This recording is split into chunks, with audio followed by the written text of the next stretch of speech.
നമസ്കാരം. വാർത്താരംഭത്തിലേക്ക് സ്വാഗതം. ആദ്യം പ്രധാന വാർത്തകൾ. മദ്യനയ കേസിൽ അരവിന്ദ് കെജ്രിവാളിന് ഇന്ന് നിർണായകം. ED അറസ്റ്റ് ചോദ്യം ചെയ്തുള്ള ഹർജി ഇന്ന് ഹൈക്കോടതിയിൽ.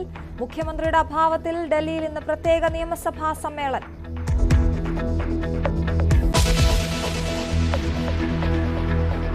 രാജ്യം തെരഞ്ഞെടുപ്പ് ആവേശത്തിൽ. 102 മണ്ഡലങ്ങളിൽ നാമനിർദ്ദേശ പത്രികാ സമർപ്പണം ഇന്ന് അവസാനിക്കും. തമിഴ്നാട്ടിൽ കെ അണ്ണാമലയും ദയാനിധിമാരനും ഇന്ന് പത്രിക നൽകും.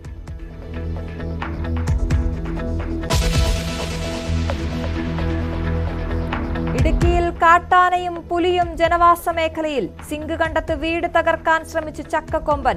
വീടിന്റെ ഭിത്തിയിൽ വിള്ളൽ. ഇടമലക്കുടിയിൽ കാട്ടാനക്കൂട്ടം സൊസൈറ്റി അടിച്ചു തകർത്തു. പടയപ്പ ദേവികുളത്ത് ജനവാസ മേഖലയിൽ.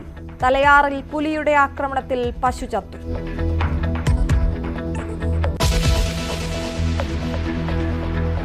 വിമർശനങ്ങൾക്ക് വിരാമമിടാൻ സർക്കാർ. സിദ്ധാർത്ഥന്റെ മരണത്തിൽ CBI അന്വേഷണത്തിനുള്ള നടപടികൾ ഇന്ന് പൂർത്തിയാക്കും. മുഴുവൻ രേഖകളും നേരിട്ട് കേന്ദ്രത്തിന് കൈമാറും.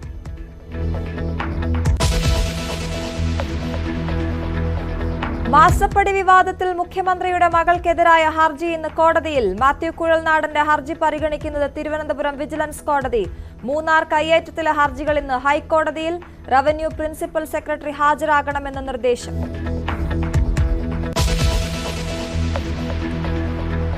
ഫെഫ്ക ചലച്ചിത്ര തൊഴിലാളി സംഗമം ഇന്ന് കൊച്ചിയിൽ. ഒത്തുചേരൽ 10 വർഷത്തിന് ശേഷം. യോഗം എറണാകുളം കടവന്ത്ര രാജീവ് ഗാന്ധി ഇൻഡോർ സ്റ്റേഡിയത്തിൽ.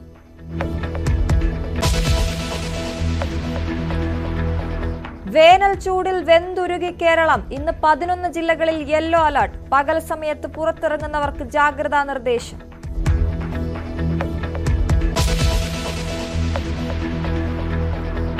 അമേരിക്കയിലെ ബാൾട്ടിമോറിൽ പാലം കപ്പലിടിച്ച് തകർന്നതിൽ തെരച്ചിൽ അവസാനിപ്പിച്ചു.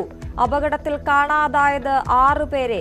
കപ്പൽ ജീവനക്കാരായ 22 ഇന്ത്യക്കാരും സുരക്ഷിതർ.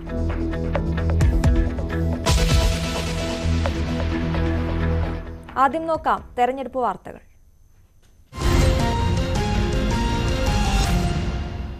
രാജ്യം തെരഞ്ഞെടുപ്പിലേക്ക്. Co presented by Berger Paints. 100 years of trust. ആദ്യഘട്ട വോട്ടെടുപ്പ് നടക്കുന്ന മണ്ഡലങ്ങളിൽ നാമനിർദ്ദേശ പത്രികാ സമർപ്പണം ഇന്ന് അവസാനിക്കും. വിവിധ സംസ്ഥാനങ്ങളിലെയും കേന്ദ്രഭരണ പ്രദേശങ്ങളിലെയും 102 മണ്ഡലങ്ങളാണ് ആദ്യഘട്ടത്തിൽ വിധിയെഴുതുക. തമിഴ്നാട്ടിൽ കെ അണ്ണാമലൈ, ദയാനിധിമാരൻ എന്നീ പ്രമുഖരും ഇന്ന് പത്രിക നൽകും. ER രാകേഷാണ് വാർത്തയുടെ വിശദാംശങ്ങളുമായി ന്യൂസ് ഡെസ്കിൽ നിന്ന് ചേരുന്നത്. രാകേഷ്, ഇന്ന് ആദ്യഘട്ട വോട്ടെടുപ്പ് നടക്കുന്ന മണ്ഡലങ്ങളിലെ നാമനിർദ്ദേശ പത്രികാ സമർപ്പണത്തിന്റെ അവസാന തീയതി ഇന്നാണെന്നിരിക്കെ എന്തൊക്കെയാണ് അതിന്റെ വിശദാംശങ്ങൾ? അശ്വതി, രാജ്യം തെരഞ്ഞെടുപ്പ് ആവേശത്തിലാണ്. ഏതായാലും 7 ഘട്ടമായാണ് ലോക്സഭാ തെരഞ്ഞെടുപ്പ് നടക്കുന്നത്. ഈ ലോക്സഭാ തെരഞ്ഞെടുപ്പിൽ ആദ്യഘട്ട പോളിംഗ് നടക്കുന്നത് 102 മണ്ഡലങ്ങളിലാണ്. ഈ 102 മണ്ഡലങ്ങളിൽ 97 മണ്ഡലങ്ങളിലെ പത്രികാ സമർപ്പണത്തിലുള്ള സമയപരിധിയാണ് ഇന്ന് അവസാനിക്കുന്നത്.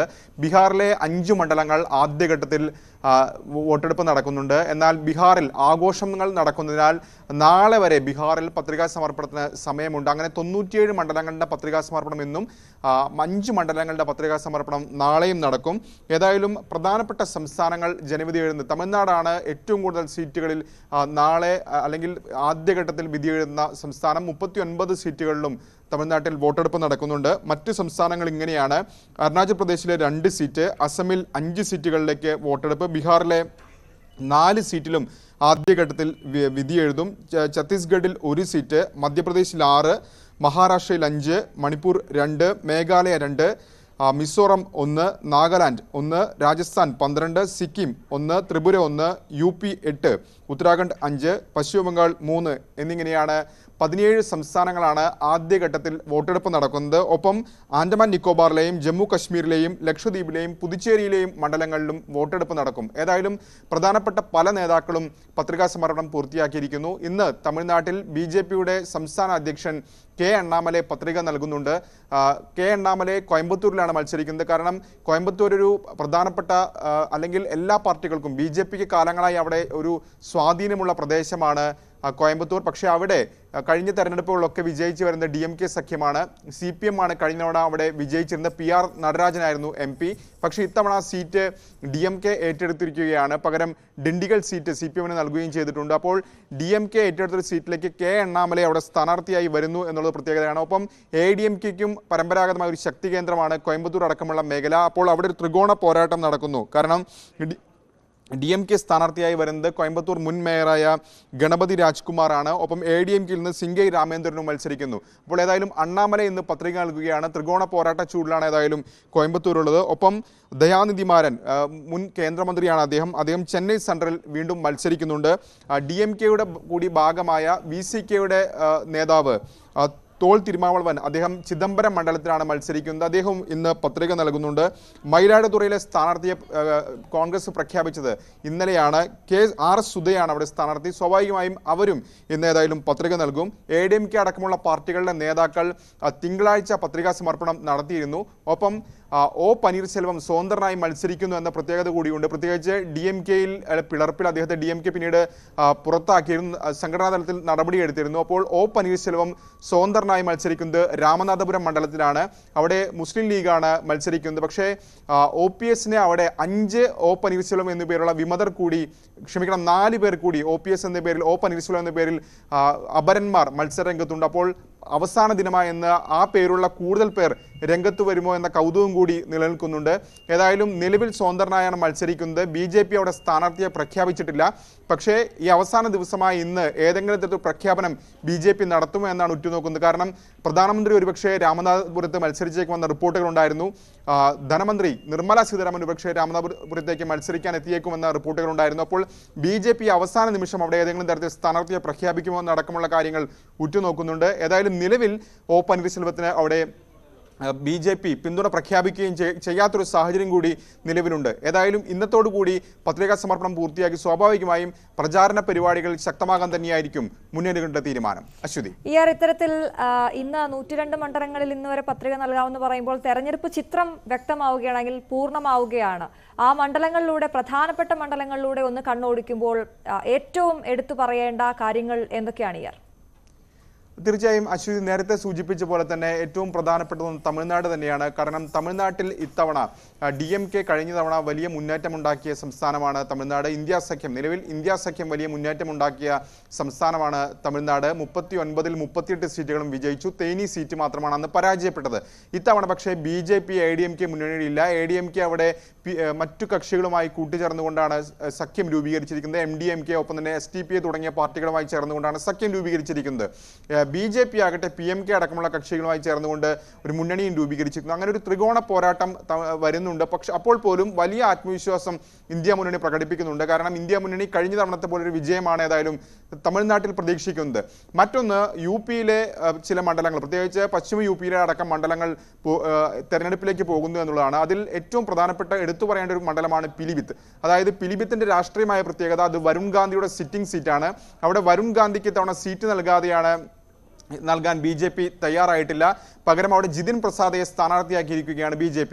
അപ്പോൾ വരുൺ ഗാന്ധിക്ക് നേരത്തെ തന്നെ സമാജ്വാദി പാർട്ടി വരുൺ ഗാന്ധിക്ക് പിന്തുണയ്ക്കുമെന്നൊരു സൂചനകളൊക്കെ സമാജ്വാദി പാർട്ടി നൽകിയിരുന്നു. അപ്പോൾ വരുൺ ഗാന്ധിയുടെ നിലപാട് എന്തായിരിക്കും? കാരണം പത്രിക നൽകുകയാണെങ്കിൽ ഇന്ന് നൽകണം. അങ്ങനെ പിലിഭിത്തിൽ SP-യുടെ പിന്തുണയോടുകൂടി വരുൺ ഗാന്ധി മത്സരിക്കാൻ തയ്യാറാകുമോ എന്നുള്ളതാണ് ഏറ്റവും പ്രധാനപ്പെട്ട കാര്യം. അതിനിടയിൽ കോൺഗ്രസ് വരുൺ ഗാന്ധിയെ ക്ഷണിച്ചിട്ടുണ്ട് പാർട്ടിയിലേക്ക്. പ്രത്യേകിച്ച് വലിയ രീതിയിലുള്ള അവഗണന BJP-യുടെ ഭാഗത്തുനിന്ന് വരുൺ ഗാന്ധിക്ക് ഉണ്ടായിരിക്കുന്നു. അപ്പോൾ സ്വാഭാവികമായ ഒരു ക്ഷണം കോൺഗ്രസിന്റെ ഭാഗത്തുനിന്നുണ്ടായി. ഒരുപക്ഷെ റായ്ബറേലിയിൽ മത്സരിപ്പിച്ചേക്കും എന്നടക്കമുള്ള സ്ഥിരീകരിക്കാത്ത റിപ്പോർട്ടുകളുണ്ട്. അതിന് വരുൺ ഗാന്ധി തയ്യാറാകുമോ എന്നടക്കമുള്ള കാര്യങ്ങളാണ് ഉറ്റുനോക്കുന്നത്. ഏതായാലും വലിയ മത്സരമാണ് നടക്കുന്നത്. പ്രത്യേകിച്ച് രാജ്യത്തിന്റെ ഭാവി തന്നെ നിശ്ചയിക്കുന്ന തെരഞ്ഞെടുപ്പ്. അപ്പോൾ അതിന്റെ ആദ്യഘട്ടത്തിൽ പത്രികാ സമർപ്പണ സമയപരിധിയാണ് ഇന്ന് അവസാനിക്കുന്നത്. അശ്വതി, അതാണ് ഇന്ന് നമ്മൾ ദേശീയ തലത്തിൽ മറ്റൊരു വാർത്ത പ്രധാനമായി വരുന്നത് മദ്യനയ കേസിൽ ED അറസ്റ്റ് ചെയ്ത അരവിന്ദ് കെജ്രിവാളിന്റെ ഹർജി ഇന്ന് ഹൈക്കോടതിയിൽ പരിഗണനയിൽ വരികയാണ്. മുഖ്യമന്ത്രിയുടെ അഭാവത്തിൽ ഡൽഹി സർക്കാർ ഇന്ന് പ്രത്യേക നിയമസഭാ സമ്മേളനവും വിളിച്ചിട്ടുണ്ട്. അരവിന്ദ് കെജ്രിവാൾ ഇത്തരത്തിൽ ജയിൽ ആവുകയും റിമാൻഡിലാവുകയും ഒപ്പം ചോദ്യം ചെയ്യുകയും ഒപ്പം ഇത്തരത്തിൽ നിയമസഭാ സമ്മേളനം വിളിച്ചൊരു സാഹചര്യം ഡൽഹിയിലുള്ളപ്പോൾ അതിന്റെ വിശദാംശങ്ങൾ, ഏറ്റവും പ്രധാനപ്പെട്ട കാര്യം ഇപ്പോഴും കെജ്രിവാളിന്റെ രാജി ആവശ്യപ്പെട്ടുകൊണ്ടുള്ള BJP-യുടെ പ്രതിഷേധം തുടരുകയാണല്ലോ. അശ്വതി, ഏതായാലും ഹൈക്കോടതിയിൽ എന്ത് നിലപാടെടുക്കുന്നു, ഹൈക്കോടതി സ്വീകരിക്കുന്ന നിലപാട് കെജ്രിവാളിനെ സംബന്ധിച്ചിടത്തോളം നിർണായകമായിരിക്കും. കാരണം നിലവിൽ കെജ്രിവാൾ ഹർജി നൽകിയിരിക്കുന്നത് EDയുടെ അറസ്റ്റിനെ ചോദ്യം ചെയ്തുകൊണ്ടൊരു ഹർജിയാണ് നൽകിയിരിക്കുന്നത്. അതായത് നിയമവിരുദ്ധമായ നടപടിയാണ് ഇപ്പോൾ EDയുടെ ഭാഗത്തുനിന്നുണ്ടായിരിക്കുന്നത്. മാത്രമല്ല കസ്റ്റഡിയിൽ വിടുകയും ചെയ്തിരിക്കുന്നു കേജ്രിവാളിനെ. അപ്പോൾ നിയമവിരുദ്ധ നടപടിയാണ്, EDയുടെ അറസ്റ്റ് അടക്കമുള്ള കാര്യങ്ങളെ ചോദ്യം ചെയ്തുകൊണ്ടാണ് ഒരു ഹർജി കേജ്രിവാൾ നൽകിയിരിക്കുന്നത്. ഒപ്പം ഇതിൽ ചൂണ്ടിക്കാണിക്കുന്ന പ്രധാനപ്പെട്ട കാര്യം, തെളിവുകളൊന്നുമില്ലാതെയാണ് ഇത്തരമൊരു നടപടിയിലേക്ക് ED കടന്നിരിക്കുന്നത്. കൃത്യമായ രാഷ്ട്രീയ പകപോക്കൽ, അതിനപ്പുറത്തേക്ക് മറ്റൊന്നുമില്ല, തന്നെ ബോധപൂർവം കുടുക്കാൻ ശ്രമിക്കുന്നു തുടങ്ങിയ കാര്യങ്ങളാണ് ഈ ഹർജിയിൽ ചൂണ്ടിക്കാണിച്ചിരിക്കുന്നത്. നേരത്തെ ഈ വിഷയവുമായി ബന്ധപ്പെട്ടുകൊണ്ട് റിട്ട് പെറ്റീഷൻ നൽകിയിരുന്നു. അന്നും ഈ സമാനമായ കാര്യങ്ങൾ തന്നെയാണ് സൂചിപ്പിച്ചിരുന്നത്. പക്ഷേ അത് പരിഗണിക്കുന്ന തൊട്ടു മുമ്പ് തന്നെ സുപ്രീം കോടതിയിൽ നിന്ന് അത് പിൻവലിച്ചിരുന്നു. കാരണം സമാനമായ റിട്ട് ഹർജി പരിഗണിക്കവേ കവിതയോട് ഹൈക്കോടതിയിൽ പോകാനുള്ള നിർദ്ദേശം അതേ ബെഞ്ചിന്റെ ഭാഗത്തുനിന്ന് ഉണ്ടായിരുന്നു. ഇതേ തുടർന്നാണ് അന്ന് റിട്ട് ഹർജി പിൻവലിച്ചത്. അപ്പോൾ ഇന്ന് ഹൈക്കോടതി എന്തു പറയുന്നു എന്ന് കെജ്രിവാളിനെ സംബന്ധിച്ചിടത്തോളം നിർണായകമായിരിക്കും. അതിനിടെയാണ് ഇന്ന് ഏതായാലും ഡൽഹി നിയമസഭയുടെ പ്രത്യേക സമ്മേളനം ചേരുന്നത്. ആരോഗ്യ വകുപ്പുമായി ബന്ധപ്പെട്ടുകൊണ്ട് ആണ് സമ്മേളനം വിളിച്ചിരിക്കുന്നത് എന്നാണ് ആം ആദ്മി പാർട്ടി നേതാക്കൾ വ്യക്തമാക്കിയിരിക്കുന്നത്. സ്വാഭാവികമായും സൗരവ് ഭരദ്വാജ് ഇതുമായി ബന്ധപ്പെട്ട കാര്യങ്ങൾ സഭയിൽ അവതരിപ്പിക്കുകയും ചെയ്യും. മറുവശത്ത് BJP വലിയ രീതിയിലുള്ള പ്രതിഷേധം ശക്തമാക്കുന്നുണ്ട്. ഒന്ന്, മുഖ്യമന്ത്രി കസേരയിൽ ഇരിക്കാൻ കെജ്രിവാളിന് അധികാരമില്ല. ഒപ്പം ഒരു പരാതി കൂടി ഇതിനോടകം തന്നെ നൽകിയിരിക്കുന്നു BJP. അതായത് ED കസ്റ്റഡിയിൽ ഇരുന്നു കൊണ്ട് കെജ്രിവാൾ ഉത്തരവിറക്കുന്നത് അത് അംഗീകരിക്കാൻ കഴിയില്ല. മാത്രമല്ല അങ്ങനെ ഒരു ഉത്തരവ് ഇറക്കാൻ കഴിയില്ല. ഈ ഉത്തരവ് എന്ന് പറയുന്നത് വെറും നാടകം മാത്രമാണ്. ഇക്കാര്യത്തിൽ അന്വേഷണം വേണം എന്നാണ് BJP ആവശ്യപ്പെടുന്നത്. ലഫ്റ്റനന്റ് ഗവർണർക്ക് ഇതുമായി ബന്ധപ്പെട്ടൊരു പരാതിയും BJP നൽകിയിട്ടുണ്ട്. മറുവശത്ത് ആം ആദ്മി പാർട്ടിയും പ്രതിഷേധം ശക്തമാക്കുകയാണ്. ഇന്നലെ പ്രധാനമന്ത്രിയുടെ വസതിയിലേക്ക് മാർച്ച് നടത്തിയ പ്രവർത്തകരെയും നേതാക്കളെയും മന്ത്രിമാരെയും അടക്കം അറസ്റ്റ് ചെയ്ത് നീക്കിയിരുന്നു. ഏതാണ്ട് 200-ലധികം പേരാണ് ഇന്നലെ അറസ്റ്റിലായത്. ഏതായാലും വരും ദിവസങ്ങളിലും പ്രതിഷേധമുണ്ടാകും. 31-ാം തീയതി ഇന്ത്യ മുന്നണിയുടെ നേതൃത്വത്തിൽ രാംലീല മൈതാനിയിൽ ഒരു ബഹുജന റാലിയും ആം ആദ്മി പാർട്ടി ഏതായാലും സംഘടിപ്പിച്ചിട്ടുണ്ട്. ശരി, ER രാഗേഷാണ് വിശദവിവരങ്ങൾ നൽകിയത്. നമ്മൾ ഇനി സംസ്ഥാനത്തേക്ക് എത്തുമ്പോൾ സംസ്ഥാനത്ത് തന്നെ തീപ്പൊരി പോരാട്ടം നടക്കുന്ന മണ്ഡലമാണ് വടകര. എല്ലാവരും ഉറ്റുനോക്കുന്ന ഒരു മണ്ഡലം കൂടിയാണ്. LDF സ്ഥാനാർത്ഥി KK ശൈലജ ഇന്ന് തുറന്ന ജീപ്പിൽ മണ്ഡല പര്യടനം നടത്തും. 2 ദിവസത്തെ ഗൾഫ് സന്ദർശനത്തിലായിരുന്നു ഷാഫി പറമ്പിൽ. ഷാഫി ഇന്ന് മടങ്ങിയെത്തിയിട്ടുണ്ട്. കോളേജുകൾ കേന്ദ്രീകരിച്ചായിരിക്കും ഇന്ന് ഷാഫിയുടെ പ്രചാരണം എന്നാണ് അറിയുന്നത്. MS അനീഷ് കുമാറാണ് ചേരുന്നത് വടകരയിൽ നിന്നും. അനീഷ, വലിയ രീതിയിൽ 2 രീതിയിലുള്ള പ്രചാരണമാണ് ഇന്ന് സ്ഥാനാർത്ഥികൾ നടത്തുന്നതെന്ന് അറിയുന്നു. ഏറ്റവും കൂടുതൽ സമയം വളരെ വേഗത്തിൽ വോട്ടർമാരിലേക്ക് എത്താനായി തുറന്ന ജീപ്പിലുള്ള പര്യടനം KK ശൈലജ ടീച്ചർ നടത്തുമ്പോൾ യുവ വോട്ടർമാരെ തേടിയാണ് ഷാഫി പറമ്പിൽ പോകുന്നത്. എങ്ങനെ പോകുന്നു മണ്ഡലത്തിലെ കാര്യങ്ങൾ? അശ്വതി, കേരളത്തിലെ ഇത്തവണത്തെ തെരഞ്ഞെടുപ്പ് പരിശോധിക്കുമ്പോൾ ഏറ്റവും ആവേശം നിറഞ്ഞ തെരഞ്ഞെടുപ്പ് പ്രചാരണം നടക്കുന്ന ഒരു മണ്ഡലമായി വടകര മാറിക്കഴിഞ്ഞിരിക്കുന്നു. ഈ സിനിമാ ഭാഷയിലേക്ക് പറഞ്ഞാൽ മാസ്, മരണമാസ് എന്നീ പ്രയോഗങ്ങളൊക്കെ അക്ഷരാർത്ഥത്തിൽ ശരിവെക്കാൻ കഴിയുന്ന രീതിയിലാണ് പ്രചരണം. കാരണം ഈ ഷാഫി പറമ്പിൽ പുതിയ സ്ഥാനാർത്ഥിയായി മണ്ഡലത്തിലേക്ക് എത്തിയപ്പോൾ വലിയ സ്വീകരണമാണ് UDF പ്രവർത്തകർ അദ്ദേഹത്തിന് നൽകിയത്. വടകര പട്ടണം പോലും ഏതാനും മണിക്കൂറുകൾ നിശ്ചലമാവുന്ന രീതിയിലേക്ക് കാര്യങ്ങൾ മാറി. അപ്പോൾ എന്തായാലും ജനങ്ങൾ ആലോചിച്ചു കാണും ഒരുപക്ഷെ ഈ മാസ് ണല്ലോ ഷാഫി എന്ന്. പക്ഷേ അതിന് തൊട്ടു പിന്നാലെയാണ്, അതിനേക്കാൾ വലിയ ജനക്കൂട്ടം കാട്ടിയാണ് ശൈലജ ടീച്ചർ തിരിച്ചടി നൽകിയത്. വലിയ ആൾക്കൂട്ടമുണ്ടായിരുന്നു. അതിനുശേഷം വീണ്ടും റോഡ് ഷോകളുമായി പേരാമ്പ്രയിലടക്കം ആയിരങ്ങളെ അണിനിരത്തി ഷാഫി വീണ്ടും ജനങ്ങളെ കയ്യിലെടുത്തു. എന്നാൽ പിന്നീട് ഈ നൈറ്റ് മാർച്ചുകൾ, ഈ പൗരത്വ നിയമത്തിനെതിരായുള്ള നൈറ്റ് മാർച്ചുകളുമായാണ് വീണ്ടും ശൈലജ ടീച്ചർ കളം പിടിച്ചത്. ഇന്നലെ നാദാപുരത്ത് ഒരു മാർച്ചുണ്ടായിരുന്നു. ആയിരക്കണക്കിന് ആൾക്കാരാണ് പങ്കെടുത്തത്. സ്ത്രീകളും വയോധികരും കുട്ടികളും ഒക്കെ. അങ്ങനെ വലിയൊരു ജനാവലിയുണ്ട്. DJ ലൈറ്റുകളും മറ്റുമൊക്കെ വെച്ച് ഈ കളർ ഗണ്ണുകളും മറ്റുമൊക്കെ ഉപയോഗിച്ച് വലിയ ആകർഷകമായ രീതിയിലായിരുന്നു ആ മാർച്ച്. എന്നാൽ അതിന് മറുപടിയായി ഇന്ന് 4 മണിക്ക് കൂത്തുപറമ്പ് ടൗണിൽ ഒരു റോഡ് ഷോ ഷാഫി നടത്തുന്നു. അതിലും വലിയ ജനപങ്കാളിത്തം ഉണ്ടാകുമെന്നാണ് നമുക്കറിയാൻ കഴിയുന്നത്. എന്തായാലും ഏത് തരത്തിലായാലും സോഷ്യൽ മീഡിയയിലായാലും നേരിട്ട് ജനങ്ങളോട് വോട്ട് തേടുന്നവരൊക്കെ ആയാലും രണ്ടുപേരും തമ്മിൽ ഒരു അക്ഷരാർത്ഥത്തിൽ മത്സരം തന്നെ നടക്കുന്ന ഒരു മണ്ഡലമാണ്. ഇന്ന് ടീച്ചർ ഈ തുറന്ന വാഹനത്തിലുള്ള പര്യടനം ആരംഭിക്കുകയാണ്. ഇന്ന് കൊയിലാണ്ടിയിലാണ് ഉള്ളത്. അവിടെ നിന്നും രാത്രി വൈകും വരെ ഏതാണ്ട് പരിപാടികൾ ആസൂത്രണം ചെയ്തിരിക്കുന്ന രീതിയിലേക്കാണ് പ്രചരണം മുന്നോട്ട് പോകുന്നത്. മറുവശത്ത് ഷാഫി പറമ്പിൽ 2 ദിവസമായി ഗൾഫ് സന്ദർശനത്തിലായിരുന്നു. കാരണം ഈ വടകരയിലെ നിരവധി വോട്ടർമാർ ഈ ഗൾഫിലുണ്ട്. അവിടെ ഈ പ്രവാസി സംഘടനകളും മറ്റുമൊക്കെ വടകര ഭാഗത്തു നിന്നുള്ളവർ വളരെ സജീവമാണ്. അതുകൊണ്ട് അവരെ നേരിട്ട് കണ്ട് വോട്ട് അഭ്യർത്ഥിക്കാനായി ഷാഫി പോയിരിക്കുകയായിരുന്നു. കാരണം അവരെ കണ്ട് നേരിട്ട് പറയുമ്പോൾ അവരുടെ നാട്ടിൽ ഒരു കുടുംബത്തിൽ ഒരാൾ ഗൾഫിലുണ്ടെങ്കിൽ 4-5 പേര് ഒരു പക്ഷേ നാട്ടിലുണ്ടാവും. അതുകൊണ്ട് ഗൾഫിൽ പോയി അവരെ കണ്ട് വോട്ടുറപ്പിക്കുമ്പോൾ അതോടൊപ്പം പോരുന്നത് മറ്റു നിരവധി വോട്ടുകൾ കൂടിയാണ്. എന്തായാലും അതിനുള്ള ഒരു യാത്രയിലായിരുന്നു ഷാഫി. അതിനുശേഷം ഇന്നലെ രാത്രി തിരിച്ച് വീണ്ടും വടകരയിലെത്തിയിരിക്കുന്നു. ഇന്ന് രാവിലെ കോളേജ് സന്ദർശനങ്ങളിലാണ് ഈ യുവ വോട്ടർമാരെ നേരിട്ട് കണ്ട് വോട്ട് അഭ്യർത്ഥിക്കാനാണ് ഇന്ന് ഷാഫി ഉച്ചവരെയുള്ള സമയം ചെലവഴിക്കുന്നത്. അതിനുശേഷം 4 മണിക്ക് കൂത്തുപറമ്പ് ടൗണിൽ ഒരു വലിയ റോഡ് ഷോയും സംഘടിപ്പിച്ചിട്ടുണ്ട്. എന്തായാലും ഈ രണ്ടുപേരുടെയും ടാർഗറ്റായ ആളുകൾ 2 തരത്തിലാണ്. കാരണം ഈ പ്രചാരണത്തിൽ ഏറിയ പങ്കും ഷാഫിയോടൊപ്പം ഉണ്ടാവുക പലപ്പോഴും യുവാക്കളും അതുപോലെ യുവജനങ്ങളും ഒക്കെയാണ്. മറുവശത്ത് ഈ സ്ത്രീകളടക്കമുള്ളവരാണ് പലപ്പോഴും ടീച്ചറോടൊപ്പം ഉള്ളത്. എന്തായാലും 2 പേരും അരയും തലയും മുറുക്കി ഇറങ്ങുമ്പോൾ നാട്ടുകാർക്ക് വലിയ ഒരു ആഘോഷ കാഴ്ചകൾ കൂടിയാണ് ഈ തെരഞ്ഞെടുപ്പ് കാലം വടകരയിൽ സമ്മാനിക്കുന്നത്. ഫലം ഏത് തരത്തിലേക്ക് നീങ്ങുമെന്ന സൂചനകൾ പോലും നൽകാനാവാത്ത വിധം പ്രവചനാതീതമായ മത്സരത്തിലേക്കാണ് വടകര ഇപ്പോൾ മാറിയിരിക്കുന്നത്. അശ്വതി, അതാണ് പ്രചാരണത്തിലെ ഈ ആൾക്കൂട്ടം, അത് ആർക്ക് തുണയാകും, ആർക്ക് വോട്ടാകും എന്നുള്ള ചോദ്യം. അതിനി വളരെ കുറച്ച് ദിവസങ്ങൾ മാത്രമാണ് ബാക്കി. MS അനീഷ് കുമാറാണ് വടകരയിലെ തെരഞ്ഞെടുപ്പ് ചിത്രം, പ്രചാരണ ചിത്രം നമുക്ക് വേണ്ടി പങ്കുവച്ചത്.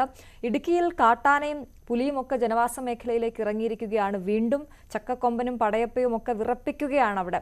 എന്തായാലും ആ വാർത്തയിലേക്ക് വളരെ വേഗം മടങ്ങിയെത്താം ഒരു ചെറിയ ഇടവേളയ്ക്ക് ശേഷം. രാജ്യം തെരഞ്ഞെടുപ്പിലേക്ക് co presented by Berger Paints 100 ജനനന്മയ്ക്കായി വടശ്ശേരിക്കര.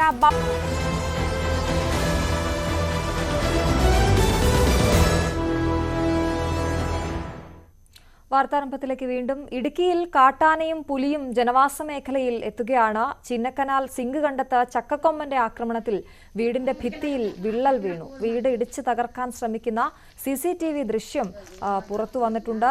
എന്തായാലും അതിഭയാനകമാണ് അവിടെ കാര്യങ്ങൾ എന്നുള്ളതാണ് ആ ദൃശ്യങ്ങൾ നമുക്ക് മനസ്സിലാക്കി തരുന്നത്. രാത്രി ഉറങ്ങിക്കിടക്കുമ്പോൾ ഇത്തരത്തിൽ കാട്ടാന ആക്രമണം ഉണ്ടാവുക, അതും വീടിന് നേരെ ഇത്തരത്തിൽ ആക്രമണം ഉണ്ടാവുക എന്ന് പറയുന്നത് വളരെ ഭയാനകമാണ്. ഇപ്പോൾ ചക്കക്കൊമ്പൻ വീട് ആക്രമിക്കുന്നതിന്റെ ദൃശ്യങ്ങൾ നമ്മൾ കാണുന്നു. വീടിന്റെ ചുമര് വിണ്ട് കീറിയിട്ടുണ്ട് എന്നുള്ളതാണ് ഏറ്റവും പേടിപ്പിക്കുന്ന കാര്യം. വെളുപ്പിന് 4 മണിക്ക് ഞാൻ നല്ല ഉറക്കമായിരുന്നു. അപ്പോൾ ഇവിടെ ഈ ഫ്രണ്ടിൽ കുറച്ച് വേസ്റ്റ് ഒക്കെ ഇട്ടിട്ടുണ്ടായിരുന്നു. അതെന്തോ കഴിച്ചുകൊണ്ടിരിക്കുന്ന സമയത്താണ് എന്തോ ഗ്ലാസിൻ്റെ എന്തോ സൗണ്ട് കേട്ടു, എന്തോ കുപ്പിയൊക്കെ ഇട്ടിട്ടുണ്ടായിരുന്നു അവിടെ. അതിൻ്റെ സൗണ്ട് കേട്ടോണ്ട് ഞാൻ പെട്ടെന്ന് എണീറ്റ് വന്ന് ഞാൻ ഇവിടെ നിന്ന് ഈ സ്റ്റെപ്പ് കയറി ഇവിടെ വന്നപ്പോഴത്തേക്കും ആന ഇവിടെ ഇടിച്ച് തള്ളി. ഞാൻ ഈ ഡോറ് തുറന്നപ്പോഴത്തേക്കും അവൻ ആ സൈഡ് അന്നേരത്തേക്കും താഴെ ആന ഇറങ്ങി. ഇടമലക്കുടിയിൽ കാട്ടാനക്കൂട്ടം സൊസൈറ്റി അടിച്ചു തകർത്തു. ദേവികുളത്തേക്ക് വരുമ്പോൾ ദേവികുളത്ത് പടയപ്പ വീണ്ടും ജനവാസ മേഖലയോട് ചേർന്ന് നിലയുറപ്പിച്ചിരിക്കുകയാണ്. യാത്രക്കാരെയൊക്കെ ഭയപ്പെടുത്തുന്ന ദൃശ്യങ്ങളൊക്കെ വന്നിട്ടുണ്ട്. അതേസമയം തലയാറിൽ പുലി ഇറങ്ങി എന്നുള്ളതാണ്. പുലിയുടെ ആക്രമണത്തിൽ അവിടെ ഒരു പശു ചത്തതായി നാട്ടുകാർ പറയും. இன்னைக்கு மதியம் ஒரு 3:30 மணிக்கு லயன்ஸ் பக்கத்தில் வச்சு புலி வந்து கடிச்சிருக்காங்க. அப்போ நாங்கள் இதுவரை ஒரு 5 மாடு 2 மாதத்துக்கு உள்பட பல முறை ஃபாரஸ்ட் டிபார்ட்மெண்ட்டு தெரியப்படுத்தியும் இதுவரை எந்த நடவடிக்கையும் எடுக்கலை. அப்போ எங்களுக்கும் உயிருக்கும் உத்தரவாதம் இல்லை. இந்த புலியை இங்கேருந்து மாற்றதுக்கு ஏற்பாடு பண்ணணும். அப்படி இல்லைன்னா நாங்களும் இங்கே ஜீவிக்க முடியாது. அதனால் எவ்வளோ சீக்கிரமாக இங்கே இந்த எஸ்டேட்டில் வந்துட்டு தலையார் எஸ்டேட் கடுமுட்டி விசில் இப்போ பாருங்கள், அவர் முனியாண்டி இருக்கார். அவர் இந்த மாடை வச்சு தான் ஜீவிக்கார். அவருக்கு வந்து அவர் பொம்பளையாளுக்கு வந்துட்டு கை காலெலாம் ஒடிஞ்சது. அப்போ அவரை வந்து 2 பேருமே கஷ்டப்பட்டு தான் இருக்காங்க. 2 டெம்பரவரி. കൂടുതൽ വിവരങ്ങളുമായി പ്രിൻസ് ജെയിംസ് ആണ് ചേരുന്നത്. പ്രിൻസ്, ഇടുക്കിക്കാരുടെ ജീവിതം എത്രത്തോളം ദുസ്സഹമാണ് എന്ന് തെളിയിക്കുന്നതാണ് ഈ ദൃശ്യങ്ങൾ. നമുക്ക് ഓരോ ആക്രമണത്തെക്കുറിച്ചും പറയാം. ആദ്യം ഈ ചക്കക്കൊമ്പന്റെ ആക്രമണത്തിന്റെ ദൃശ്യങ്ങൾ അത് വളരെ ഭയപ്പെടുത്തുന്നതാണ്. ആ കൊമ്പുകൊണ്ട് മസ്തകം കൊണ്ട് വീടിന് ഭിത്തിയിലേക്ക് ഇടിക്കുന്നതൊക്കെ ആ ദൃശ്യങ്ങൾ നമ്മളെ പേടിപ്പിക്കുന്നതാണ്. എന്താണ് ഈ ചക്കക്കൊമ്പൻ എപ്പോഴാണ് ഈ വീടിന് നേരെ ആക്രമണം നടത്തിയത്? അശ്വതി, ഇന്ന് പുലർച്ചെ ഏകദേശം 4 മണിയോടെയാണ് ചക്കക്കൊമ്പൻ സിംഗകണ്ഠം ജനവാസ മേഖലയിലേക്ക് ഇറങ്ങിയത്. കഴിഞ്ഞ ദിവസവും ഇതേ സ്ഥലത്ത് ചക്കക്കൊമ്പൻ എത്തിയിരുന്നു. അന്ന് കൃത്യമായ വലിയ ആക്രമണങ്ങളൊന്നും നടത്തിയില്ലെങ്കിൽ പോലും കൃഷിയിടങ്ങളിലേക്ക് ഇറങ്ങുന്ന സാഹചര്യം വന്നുകൊണ്ടായി. ഇന്ന് സമാനമായ രീതിയിൽ ചക്കക്കൊമ്പൻ ഈ സിംഗകണ്ഠത്ത് എത്തുകയും ഇവിടുത്തെ പ്രദേശവാസിയെ മനോജിന്റെ വീടിന് നേരെ ആക്രമണം നടത്തുകയുമായിരുന്നു. വീടിന്റെ ഭിത്തികൾക്ക് വിള്ളലേൽപ്പിച്ചിട്ടുണ്ട്. വീട്ടുകാർ ഈ വീട്ടിൽ കിടന്നുറങ്ങുമ്പോഴാണ് ഈ സംഭവം ഉണ്ടായത്. മുൻപ് മുൻപ് അരിക്കൊമ്പൻ ഈ പ്രദേശത്തുണ്ടായിരുന്ന കാലഘട്ടത്തിൽ നിരവധി വീടുകൾക്ക് നേരെ ആക്രമണങ്ങൾ ഉണ്ടായിട്ടുള്ള സാഹചര്യമുണ്ട്. വീടുകൾക്കും വ്യാപാര സ്ഥാപനങ്ങൾക്കും നേരെയൊക്കെ ആക്രമണം ഉണ്ടായ സാഹചര്യമുണ്ട്. സമാനമായ രീതിയിൽ ഇപ്പോൾ ചക്കക്കൊമ്പൻ ഈ വീടുകൾക്ക് നേരെയൊക്കെ ആക്രമണം നടത്തുന്ന ഒരു സാഹചര്യത്തിലേക്ക് എത്തിയിരിക്കുന്നു. മുൻപ് പന്നിയാറിലെ റേഷൻ കടയ്ക്ക് നേരെ കഴിഞ്ഞ ഏതാനും ആഴ്ചകൾക്കിടെ ചക്കക്കൊമ്പൻ ആക്രമണം നടത്തി. ഒപ്പം 301 കോളനിയിലും ഒരു വീടിന് നേരെ ആക്രമണം നടത്തിയിരുന്നു. ഇതിനെ തുടർന്ന് ഇതിന്റെ പിന്നാലെയാണ് ഇപ്പോൾ സിംഗുകണ്ടത്തും ആക്രമണം ഉണ്ടായിരിക്കുന്നത്. ഒപ്പം സമീപ പ്രദേശമായ PL ഡാമിൽ 2 മാസത്തിലധികമായി സ്ഥിരമായി കാട്ടാനകൾ ഇറങ്ങുന്നതായും നാട്ടുകാർ പറയുന്നുണ്ട്. അശ്വതി, അതാണ് ഇടമലക്കുടിയിൽ ഇവിടെ ഒറ്റയാനാണ് ഇറങ്ങുന്നതെങ്കിൽ ഇടമലക്കുടിയിൽ കാട്ടാന കൂട്ടമാണ് ഇറങ്ങിയത്. അവിടെ വലിയ രീതിയിലുള്ള നാശനഷ്ടം ഉണ്ടാക്കി സൊസൈറ്റി അടിച്ചു തകർത്തു എന്ന് അറിയുന്നു. അവിടെ ഏത് സമയത്തായിരുന്നു ഈ കാട്ടാനക്കൂട്ടം ഇറങ്ങിയത്? അവർ ഈ കാട്ടിലേക്ക് തുരത്താനൊക്കെ ആളുകൾ അവിടെ വളരെയധികം ബുദ്ധിമുട്ടുന്നുണ്ടാകുമല്ലോ അല്ലെ? അശ്വതി, തീർച്ചയായും ഇടമലക്കുടി തീർത്തും ഒറ്റപ്പെട്ട് കിടക്കുന്ന ഒരു പ്രദേശമാണ്. ഈ ഇടമലക്കുടിയിലെ വിവിധ കുടികളിലേക്ക് ഭക്ഷ്യവസ്തുക്കൾ എത്തിക്കുന്ന ഈ ഇടമലക്കുടിയിലെ സൊസൈറ്റിയിലും റേഷൻ കടയിലുമായി പലചരക്ക് സാധനങ്ങൾ മൂന്നാറിൽ നിന്നും ദേവികുളത്തു നിന്നും എത്തിച്ച് ഇവിടെ ശേഖരിച്ചു വെച്ചിട്ടാണ് വിവിധ കുടികളിലേക്ക് സാധനങ്ങൾ എത്തിക്കുന്ന ഈ സ്ഥാപനത്തിന് നേരെയാണ് ആക്രമണം ഉണ്ടായത്. കാട്ടാനക്കൂട്ടം ഇവിടെ എത്തി ഈ സ്ഥാപനങ്ങൾക്ക് നേരെ ആക്രമണം നടത്തുകയും ഭക്ഷ്യവസ്തുക്കളടക്കം പുറത്തേക്ക് വലിച്ചിടുകയുമായിരുന്നു. എന്തായാലും മേഖലയിൽ മുൻപ് വലിയ തോതിലുള്ള ഒരു ആക്രമണമൊന്നും കാട്ടാനകളുടെ ആക്രമണമൊന്നും ഉണ്ടായിട്ടില്ല. പക്ഷേ ഇപ്പോൾ കഴിഞ്ഞിടയ്ക്കും ഏതാനും മാസങ്ങൾക്ക് മുൻപും ഈ മേഖലയിൽ സമാനമായ ഒരു ആക്രമണം ഉണ്ടായിരുന്ന ഒരു സാഹചര്യം ഉണ്ടായിരുന്നു. എന്തായാലും ഇവിടെയും തുടർച്ചയായി കാട്ടാന ആക്രമണം ഉണ്ടാക്കുന്നത് വലിയ തോതിൽ ജനങ്ങൾക്ക് പരിഭ്രാന്തി ഉണ്ടാക്കിയിട്ടുണ്ട്. പ്രത്യേകിച്ചും ഇവിടെ വനപാലകരുടെയൊക്കെ സേവനം ലഭ്യമായി വരുമ്പോഴത്തേനും, പ്രത്യേകിച്ചും RRT ടീമിന്റെ ഒക്കെ സേവനം ലഭ്യമാക്കണമെങ്കിൽ വലിയ ബുദ്ധിമുട്ടുണ്ട്. അതും വലിയ ആശങ്ക സൃഷ്ടിക്കുന്നു. പ്രത്യേകിച്ചും മൂന്നാറിൽ നിന്നും ചിന്നക്കനാലിൽ നിന്നും ഒക്കെ ജീവനക്കാർ എത്തണം. അത് വലിയ ആശങ്ക സൃഷ്ടിക്കുന്നുണ്ട്. അശ്വതി, അതാണ് പ്രിൻസ്. മറ്റൊരാൾ വലിയ വില്ലൻ പടയപ്പയാണ്. ഇപ്പോൾ പടയപ്പ ജനവാസ മേഖലയിൽ തന്നെ നിലയുറപ്പിച്ചിരിക്കുന്ന സാഹചര്യമുണ്ട്. റോഡിലൂടെയൊക്കെ നടന്നു വരുന്നതും വാഹനത്തിലുള്ള ആളുകളെയൊക്കെ ഭയപ്പെടുത്തുന്നതൊക്കെ ദൃശ്യങ്ങളൊക്കെ എല്ലാ ദിവസങ്ങളിലും മുടങ്ങാതെ വരുന്നുണ്ട് എന്നുള്ളതാണ്. പടയപ്പയെ നിരീക്ഷിക്കാനുള്ള ആളുകളൊക്കെ എവിടെ പോയി എന്നുള്ള ചോദ്യം ബാക്കിയാവുകയാണ്. ഇന്നലെ എവിടെയാണ് പടയപ്പ ഇറങ്ങിയത്? അശ്വതി, ഇന്നലെ രാത്രി 9:30 ദേവികുളം മേഖലയിലേക്ക് പടയപ്പ് എത്തിയത്. രാത്രിയിൽ ഈ ദേശീയ റോഡിന് സമീപത്ത് ആന നിലയുറപ്പിച്ചു. പിന്നീട് ഇവിടുത്തെ തോട്ടം മേഖലയിലേക്ക് ആന മാറിയെങ്കിൽ ഈ ജനവാസ മേഖലയോട് ചേർന്നുള്ള പ്രദേശങ്ങൾ തന്നെ നിലയുറപ്പിച്ച ഒരു സാഹചര്യമാണ് ഉണ്ടായിരുന്നത്. പുലർച്ചെ തന്നെ തോട്ടം തൊഴിലാളികൾക്കൊക്കെ ജോലിക്ക് പോകുന്നത് പോലും വളരെ ബുദ്ധിമുട്ടിപ്പിക്കുന്ന ഒരു സാഹചര്യമാണ് ഇന്ന് ദേവികുളത്തുണ്ടായത്. എന്തായാലും ഏതാനും ആഴ്ചകൾക്ക് മുൻപ് ഇടുക്കിയിലെ കാട്ടാന ആക്രമണം അടക്കമുള്ള വന്യമൃഗശല്യം രൂക്ഷമായപ്പോൾ പ്രത്യേകിച്ചും മൂന്നാറിൽ പടയപ്പയെ നിരീക്ഷിക്കുന്നതിന് പ്രത്യേക സ്പെഷ്യൽ ടീമിനെ തന്നെ വനം വകുപ്പ് നിയോഗിച്ചിരുന്നു. അതിന്റെ തുടർച്ചയെന്നോണം ഡ്രോൺ ഉപയോഗിച്ചുള്ള നിരീക്ഷണമൊക്കെ ആരംഭിച്ചു. 2 ദിവസത്തിന് ഇത്ര നിരീക്ഷണം ആരംഭിക്കുകയും ആനയെ പ്രകോപിക്കാതെ വനമേഖലയിലേക്ക് എത്തുന്ന സമയത്ത് ഉൾക്കട്ടിലേക്ക് തുരത്തുന്നതിനുള്ള നടപടി സ്വീകരിക്കുമെന്നാണ് വനംവകുപ്പ് പറഞ്ഞിരുന്നത്. എന്നാൽ പിന്നീട് 2 ദിവസങ്ങൾക്ക് ശേഷം ഇത്തരം നടപടികളെല്ലാം അവസാനിച്ചു എന്ന് വേണം കരുതാൻ. തുടർന്ന് ജനവാസ മേഖലയിലേക്ക് ആന ഇറങ്ങാതെ ശ്രമിക്കുമെന്നും അന്ന് വനംവകുപ്പിന്റെ ഉറപ്പുണ്ടായിരുന്നു. തുടർന്നാണ് ഈ ഡ്രോൺ നിരീക്ഷണമൊക്കെ മാട്ടുപ്പെട്ടി മേഖലയിലൊക്കെ ആരംഭിച്ചത്. എന്നാൽ പിന്നീട് ലാക്കാടിലും ഇപ്പോൾ ദേവികുളത്തുമൊക്കെ ആന ഇറങ്ങുന്ന ഒരു സാഹചര്യമുണ്ട്. ഇന്ന് വാഹനങ്ങൾക്ക് നേരെ വലിയ ആക്രമണമൊന്നും ഉണ്ടായില്ലെങ്കിൽ പോലും കഴിഞ്ഞ ദിവസം KSRTC അടക്കം റോഡിൽ തടഞ്ഞു നിർത്തുന്ന ഒരു സാഹചര്യമായിരുന്നു. എന്തായാലും ആനയെ നിരീക്ഷിക്കുമെന്ന് വനംവകുപ്പ് ഉറപ്പ് കഴിഞ്ഞ ദിവസങ്ങളിലൊക്കെ പ്രഖ്യാപിച്ചെങ്കിലും അത്തരത്തിലുള്ള നടപടികൾ തുടരുന്നില്ല എന്ന് വേണം നമുക്ക് അനുമാനിക്കാൻ. അശ്വതി, അതാണ് അവിടെയുള്ള ജനങ്ങൾ പറയുന്നതിൽ കഴമ്പുണ്ട് എന്ന് നമുക്ക് മനസ്സിലാകുന്ന കാര്യം കൂടിയാണത് പ്രിൻസ്. കാരണം എന്തെങ്കിലും ഒരു അത്യാഹിതം വരുമ്പോൾ പടയപ്പയെ നിരീക്ഷിക്കാനായി ഒരു ടീമിനെ നിയോഗിക്കുന്നു. അത് 1-2 ദിവസം അതിൽ വലിയ നിരീക്ഷണം, ഡ്രോൺ നിരീക്ഷണം, വാർത്തയടക്കം വരുന്നു. അതിനുശേഷം അത് ഇല്ലാതാകുന്നു എന്നുള്ളതാണ്. ആ പടയപ്പയെ സംബന്ധിച്ച് പടയപ്പ ജനവാസ മേഖലയിൽ ഇറങ്ങാതെ നോക്കുമെന്നൊക്കെ പറയുമ്പോഴും പടയപ്പ ഇപ്പോഴും ജനവാസ മേഖലയ്ക്ക് അടുത്ത് തന്നെയാണുള്ളത്. അവിടുത്തെ ആളുകളുടെ ആധി അകലുന്നില്ല എന്നുള്ളതാണ്. തലയാറിലേക്ക് എത്തുമ്പോൾ അവിടെ പുലിയാണ്. പുലിയുടെ ആക്രമണത്തിൽ ഒരു പശു ചത്തു എന്നാണ് നാട്ടുകാർ പറയുന്നത്. വലിയ ഭീതിയിലാണ് അവിടുത്തെ ജനങ്ങൾ, അല്ലേ പ്രിൻസ്? അശ്വതി, തീർച്ചയായും ഈ ദേവികുളം മൂന്നാർ മേഖലയിലെ ജനങ്ങളുടെ വലിയ ഒരു വരുമാന മാർഗമാണ്. തോട്ടം തൊഴിലാളികളാണ് ഇവിടെ ഭൂരിഭാഗം താമസിക്കുന്ന വലിയ വരുമാന മാർഗമാണ് കന്നുകാലി വളർത്തൽ. നിരവധി കന്നുകാലികളെ ഈ ഒരു 1-2 വർഷത്തിനിടയിൽ പുലി ആക്രമിച്ച് കൊലപ്പെടുത്തിയിട്ടുണ്ട്. അതിന് തുടർച്ചയായി ഇന്നലെ മുനിയാണ്ടി എന്ന ഒരു തോട്ടം തൊഴിലാളിയുടെ പശു ആക്രമണത്തിൽ കൊല്ലപ്പെട്ടിരിക്കുന്നു. ഈ കഴിഞ്ഞ 2 മാസത്തിനിടയിൽ മാത്രം 5 പശുക്കൾ ചത്തു എന്നാണ് നാട്ടുകാർ പറയുന്നത്. എന്നാൽ കൃത്യമായ ഒരു ഇടപെടലും ഇക്കാര്യത്തിൽ കാലങ്ങളായി വനംവകുപ്പ് സ്വീകരിച്ചിട്ടില്ല. സ്ഥിരമായി ഇത്തരം പുലിയുടെ ആക്രമണം ഈ പശുക്കൾക്ക് നേരെ ഉണ്ടാകാറുണ്ട്. തോട്ടം മേഖലയിൽ കടന്നു വരികയും ഈ പശുക്കളെയും വളർത്തുമൃഗങ്ങളെയും ഒക്കെ ആക്രമിക്കുന്ന സംഭവം പതിവായിട്ടുണ്ടായിട്ടുണ്ട്. പക്ഷേ ഇത്തരം മൃഗങ്ങളെ തടഞ്ഞു നിർത്തുന്നതിനോ അവയെ ഉൾക്കാടത്തിലേക്ക് തുരത്തുന്നതിനോ യാതൊരു നടപടിയും വനംവകുപ്പ് സ്വീകരിച്ചിട്ടുണ്ടെന്ന് മാത്രമല്ല, ജനങ്ങൾ പരാതികൾ ഉന്നയിക്കുമ്പോൾ പോലും അതിന് അനുസൃതമായ ഒരു പരിശോധനകൾ പോലും ഈ മേഖലയിൽ നടത്താൻ ഇതുവരെയും വനംവകുപ്പ് തയ്യാറായിട്ടില്ല. അതാണ് പ്രിൻസ് ജെയിംസ് ആണ് ഇടുക്കിയിൽ നിന്ന് വിവരങ്ങൾ. എന്ത് തന്നെയായാലും ഇനിയും ചൂട് കൂടുമെന്ന് കാലാവസ്ഥാ വകുപ്പ് അറിയിക്കുമ്പോൾ ഇത്തരത്തിൽ വന്യമൃഗങ്ങൾ നാട്ടിലേക്ക് ഇറങ്ങുന്നത് കൂടും എന്നുള്ള ആശങ്കയിൽ തന്നെയാണ് ഇടുക്കിക്കാരുള്ളത്. ഇതുപോലെയുള്ള മലയോര പ്രദേശത്തുള്ള ആളുകൾ ഒക്കെയുള്ളത്, വനപ്രദേശത്തിനോട് അടുത്ത് കിടക്കുന്നവരൊക്കെ ആ ആധിയിൽ തന്നെയാണ് ഉള്ളത് എന്നുള്ളതാണ്. അവരുടെ വേവലാതികൾ, അവരുടെ പരാതികൾ പലതവണ പറഞ്ഞിട്ടും അധികൃതർ അതിന് ഒരു നടപടിയും എടുക്കുന്നില്ല എന്നുള്ളതിന് തെളിവ് കൂടിയാണ് ഈ ദൃശ്യങ്ങൾ. നമ്മളിനി പോകുന്നത് സിദ്ധാർത്ഥന്റെ വാർത്തയിലേക്കാണ്. വയനാട് പൂക്കോട് വെറ്റിനറി സർവകലാശാലയിലെ വിദ്യാർത്ഥി സിദ്ധാർത്ഥന്റെ മരണത്തിൽ CBI അന്വേഷണത്തിനുള്ള നടപടികൾ സംസ്ഥാന സർക്കാർ ഇന്ന് പൂർത്തിയാക്കും.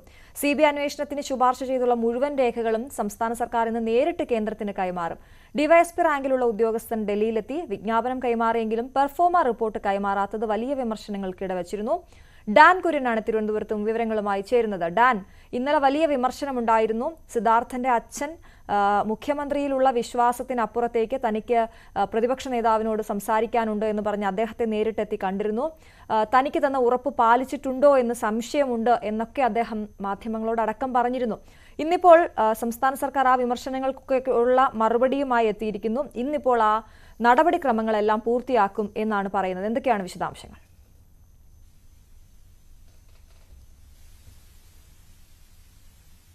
സമയമാണ്. അതുകൊണ്ട് തന്നെ ഈ സിദ്ധാർത്ഥന്റെ മരണവുമായി ബന്ധപ്പെട്ട തുടർ നടപടികൾ, അതായത് CBIക്ക് കേസ് കൈമാറാമെന്ന ഉറപ്പ് മുഖ്യമന്ത്രി സിദ്ധാർത്ഥന്റെ പിതാവ് ജയപ്രകാശിന് നൽകിയെങ്കിലും അതുമായി ബന്ധപ്പെട്ട തുടർ നീക്കങ്ങൾ അത് പൂർത്തിയാക്കാൻ കഴിയാതെ വന്നതാണ് സർക്കാരിനെയും ആഭ്യന്തര വകുപ്പിനെയും പ്രതിരോധത്തിലാക്കിയത്. പ്രതിപക്ഷ കക്ഷികൾ അത് വലിയ തരത്തിൽ ഒരു വിമർശനമായി ഉന്നയിച്ചുകൊണ്ടിരിക്കുന്ന പശ്ചാത്തലത്തിലാണ് അടിയന്തരമായ വിഷയത്തിൽ ഇടപെടുന്ന ഒരു നടപടി സർക്കാരിന്റെ ഭാഗത്തുനിന്ന് ഉണ്ടായത്. ഏതായാലും ഇന്നലെയാണ് ഒരു ഡിവൈഎസ്പി, സൈബർ സെൽ ഡിവൈഎസ്പി നേതൃത്വത്തിലുള്ള ഉദ്യോഗസ്ഥരെ ഡൽഹിയിലേക്ക് അയച്ചത്. കേന്ദ്രത്തിന് നേരിട്ട് ഇതുമായി ബന്ധപ്പെട്ട വിജ്ഞാപനവും CBIക്ക് അന്വേഷണ ചുമതല കൈമാറിക്കൊണ്ടുള്ള വിജ്ഞാപനവും അതോടൊപ്പം തന്നെ പെർഫോമ റിപ്പോർട്ടും നേരിട്ട് കൈമാറുന്നതിന് വേണ്ടിയാണ് ഉദ്യോഗസ്ഥരെ അയച്ചിരിക്കുന്നത്. അതുമായി ബന്ധപ്പെട്ട എല്ലാ നടപടിക്രമങ്ങളും ഇന്ന് തന്നെ പൂർത്തിയാക്കും. CBIക്ക് എത്രയും വേഗത്തിൽ അന്വേഷണം ഏറ്റെടുക്കാൻ ഉപകരിക്കുന്ന തരത്തിലായിരിക്കും സർക്കാരിന്റെ ഭാഗത്തുനിന്ന് ഇന്നുണ്ടാകുന്ന നീക്കങ്ങൾ. ഇനി തീരുമാനമെടുക്കേണ്ടത് CBI മേധാവിയാണ്. അദ്ദേഹമാണ് ആരാണ് ഇതിൽ അന്വേഷണം നടത്തേണ്ടത്, അന്വേഷണ ഉദ്യോഗസ്ഥരെ തീരുമാനിക്കേണ്ടതും ഏത് യൂണിറ്റിനാണ് അന്വേഷണം കൈമാറേണ്ടത് എന്ന കാര്യത്തിലൊക്കെ തീരുമാനമെടുക്കേണ്ടത്. തുടർ നീക്കങ്ങൾ ഡൽഹിയിൽ നിന്നാണ് വരാനുള്ളത്. സർക്കാരിന്റെ ഭാഗത്തുനിന്ന് ഈ അന്വേഷണം CBIക്ക് കൈമാറുന്നതുമായി ബന്ധപ്പെട്ട അവസാനവട്ട കടമകളും ഇന്ന് പൂർത്തിയാക്കുമെന്നാണ് നമുക്ക് ലഭ്യമാകുന്ന വിവരം. എന്തായാലും ഈ CBIക്ക് അന്വേഷണം കൈമാറാനുള്ള വിജ്ഞാപനം ഇറക്കി ആഴ്ചകൾ പിന്നിട്ട ശേഷവും പെർഫോമ റിപ്പോർട്ട് കൈമാറാൻ വൈകിയതാണ് ഈ സംഭവം വിവാദമാകുന്ന തരത്തിലേക്ക് കാര്യങ്ങൾ എത്തിച്ചത്. അശ്വതി, അത് സർക്കാരിന്റെ പ്രതിച്ഛായ തന്നെ ബാധിക്കുന്ന കാര്യമല്ലേ? പ്രത്യേകിച്ച് ഒരു തെരഞ്ഞെടുപ്പ് ഇത്രയും അടുത്ത് നിൽക്കുന്ന സാഹചര്യത്തിൽ ഒരു വലിയ ചർച്ച ചെയ്യപ്പെട്ട വിഷയമാണ് സിദ്ധാർത്ഥന്റെ, പൂക്കോട് വെറ്റിനറി സർവകലാശാലയിൽ സിദ്ധാർത്ഥന്റെ മരണം. ആ വിഷയത്തിൽ അന്വേഷണം ആവശ്യപ്പെട്ട്, അല്ലെങ്കിൽ CBI അന്വേഷണം ആവശ്യപ്പെട്ട് മുഖ്യമന്ത്രിയെ സമീപിക്കുകയും നേരിട്ട് കാണുകയും പുറത്തിറങ്ങി അദ്ദേഹം എനിക്ക് എല്ലാ ഉറപ്പും തന്നിട്ടുണ്ട് എന്നും മാധ്യമങ്ങളോട് പ്രതികരിച്ചതുമാണ് അദ്ദേഹം. പക്ഷേ അത് മാറ്റി പറയേണ്ടി വരുന്ന ഒരു അവസ്ഥ എന്ന് പറയുമ്പോൾ അത് വരുന്ന തെരഞ്ഞെടുപ്പിൽ സർക്കാരിന് അത്തരത്തിലുള്ളൊരു തിരിച്ചടി ഇത്തരത്തിലുള്ള കേസുകൾ ഉണ്ടാകില്ല.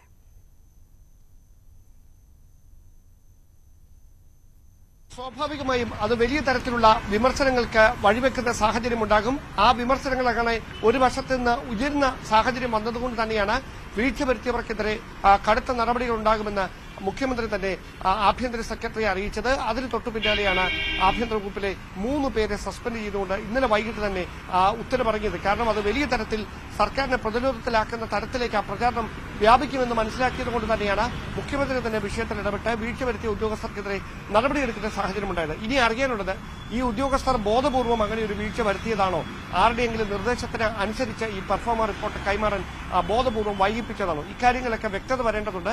അങ്ങനെ വന്നാൽ മാത്രമേ ഇതിലെ അവ്യക്തത നീങ്ങിയുള്ളൂ. എന്തായാലും സിദ്ധാർത്ഥന്റെ പിതാവ് ഏറ്റവും പുതുതായി ഉന്നയിക്കുന്ന ഒരു പ്രധാനപ്പെട്ട കാര്യം, അദ്ദേഹത്തിന്റെയും കുടുംബാംഗങ്ങളെ വാമൂടി കെട്ടാനുള്ള ശ്രമമുണ്ടായി.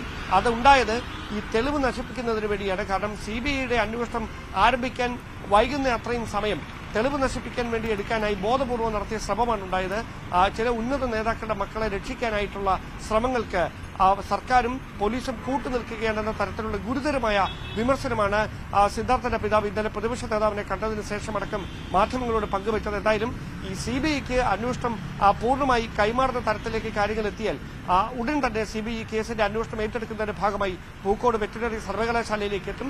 ഈ കേസുമായി ബന്ധപ്പെട്ട് ഇപ്പോഴും ഈ ചുരുള അഴിയാത്ത ഒരുപാട് രഹസ്യങ്ങളുണ്ട്. അതിൽ ആരോപണ വിധേയരായ 3 പെൺകുട്ടികളെ അടക്കം ചോദ്യം ചെയ്യാൻ പോലീസ് തയ്യാറായില്ല എന്ന ഗുരുതരമായ ആക്ഷേപം ഏതാനും ദിവസങ്ങളായി സിദ്ധാർത്ഥന്റെ പിതാവ് ആവർത്തിച്ചുകൊണ്ടിരിക്കുകയാണ്. ഈ കാര്യങ്ങളൊക്കെ CBIയുടെ അന്വേഷണം എത്തുന്നതോടെ ഒരു വ്യക്തത വരുമെന്ന് തന്നെയാണ് വിലയിരുത്തൽ.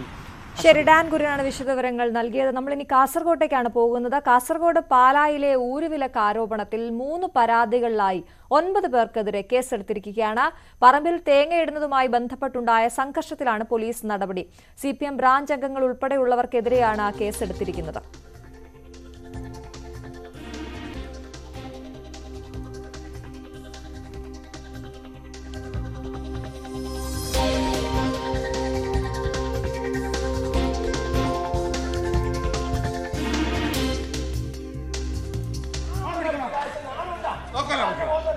ഇതുവരെ പോട്ട്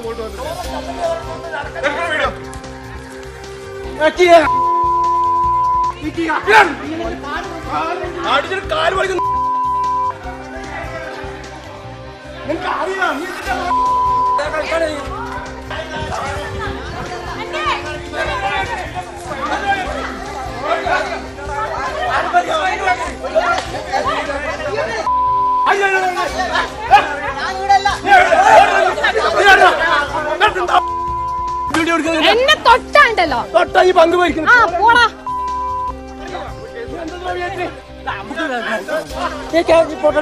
മാറി മാറി എന്റെ അടുത്ത് നിൽക്കണം. മാറി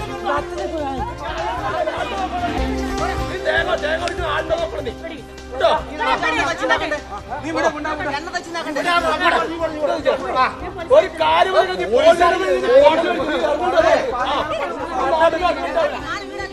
വിവരങ്ങളുമായി KV ബൈജു ആണ് ചേരുന്നത്. ബൈജു, ഒടുവിൽ കേസെടുത്തിരിക്കുകയാണ് പോലീസ്. ഏതൊക്കെ വകുപ്പുകളാണ് ഇവർക്കെതിരെ ചുമത്തിയിരിക്കുന്നത്? അശ്വതി, പിണറായി വിജയൻ ഭരിക്കുന്ന കേരളത്തിൽ ഇത്തരം സംഭവം ഉണ്ടായാൽ കേസെടുക്കുന്നത് കാണാമെന്ന വെല്ലുവിളി കൊടുവിലാണിപ്പോൾ ഈ സംഭവത്തിൽ കേസെടുത്തിരിക്കുന്നത്. അതായത് പാലായിലെ MK രാധയുടെ പറമ്പിൽ നിന്ന് തേങ്ങ പറിച്ചെടുക്കുന്നതുമായി ബന്ധപ്പെട്ട 3 കേസുകളിലായി 9 പേർക്കെതിരെയാണ് ഇപ്പോൾ നീലേശ്വരം പോലീസ് കേസെടുത്തിരിക്കുന്നത്.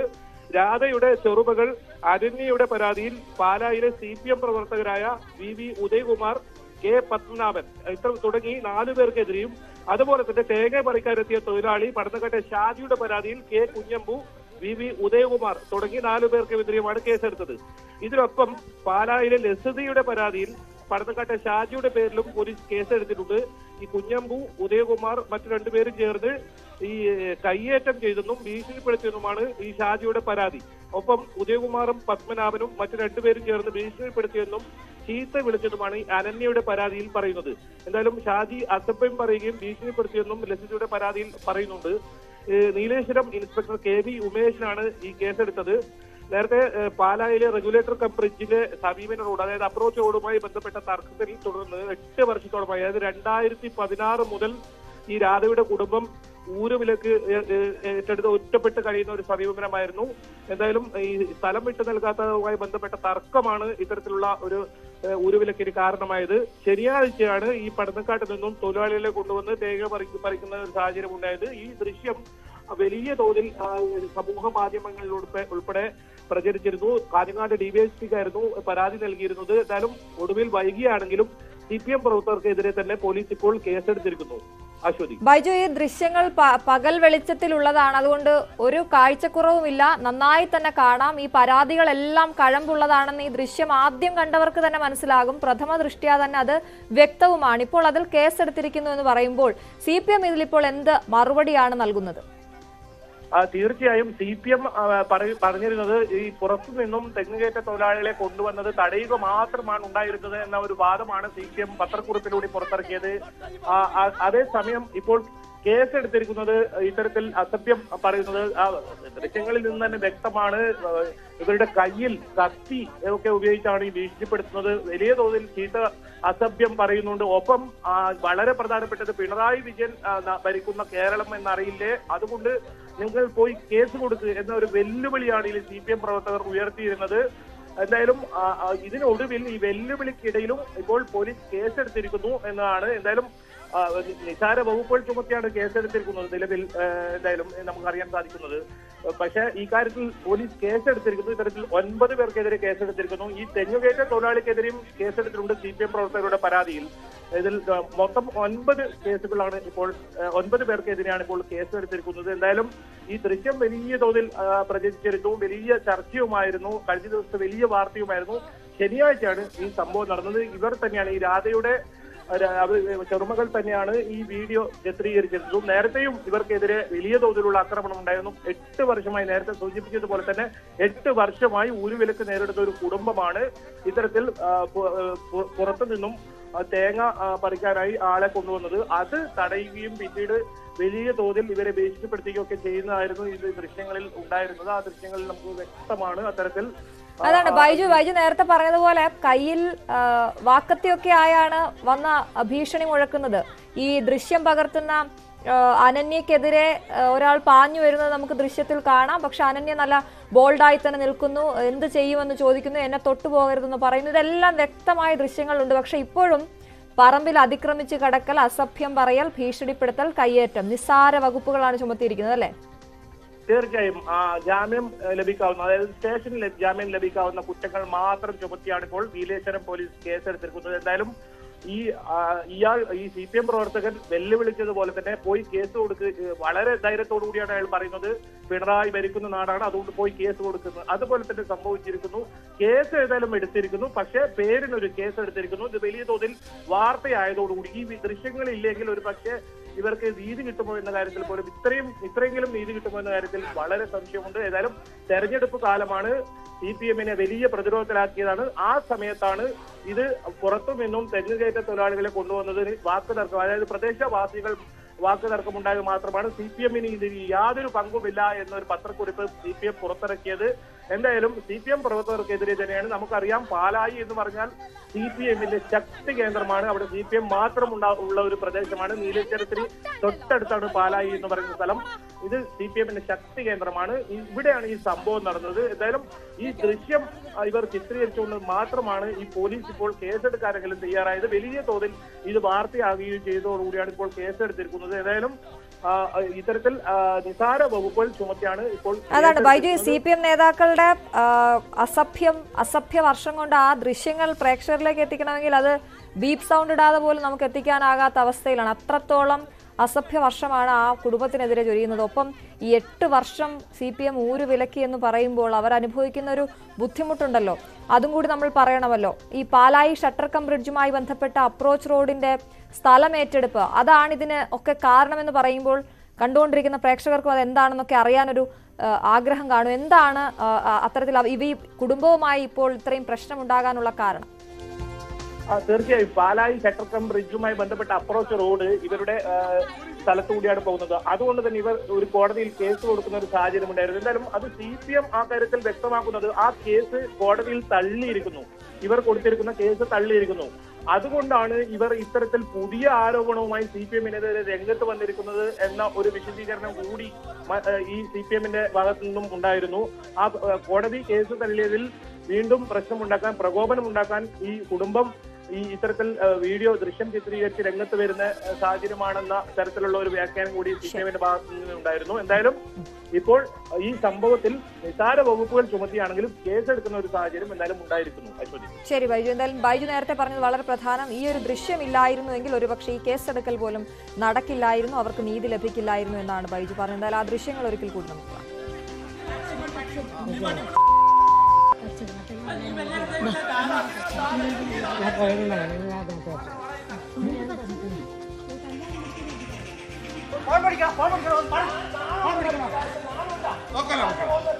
ഇതുവരെ പോട്ട്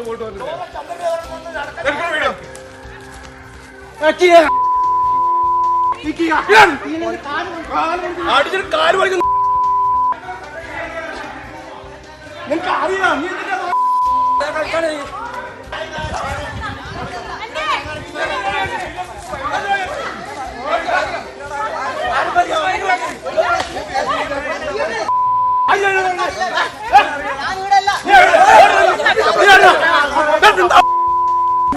എന്നെ തൊട്ടാണ്ടല്ലോ തൊട്ടായി പങ്ക് വഹിക്കുന്നു. ആ പോടാ.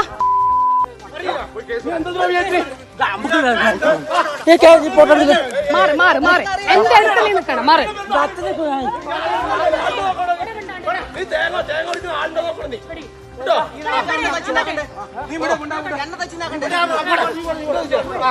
ഒരു കാര്യം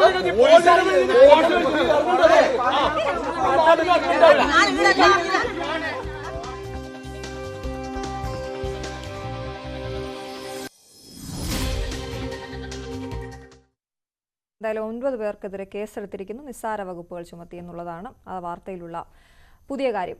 മറ്റു വാർത്തയിലേക്ക് പോകുമ്പോൾ കേരള മാരിടൈം ബോർഡിന്റെ നേതൃത്വത്തിൽ ഗൾഫിലേക്കുള്ള കപ്പൽ യാത്രയുടെ സാധ്യതകൾ പരിശോധിക്കാനുള്ള ആദ്യഘട്ട ചർച്ച ഇന്ന് കൊച്ചിയിൽ നടക്കും. വിവിധ കപ്പൽ കമ്പനികളുമായുള്ള ചർച്ചയും ഇന്നാണ്. ആജ്ഞ രവീന്ദ്രനാണ് വാർത്തയുടെ വിശദാംശങ്ങളുമായി ചേരുന്നത്. ആജ്ഞ, ഈ ചർച്ചയിൽ ആരൊക്കെയാണ് പങ്കെടുക്കുക? എന്താണ് ഇതിന്റെ ഒരു പ്രാധാന്യം?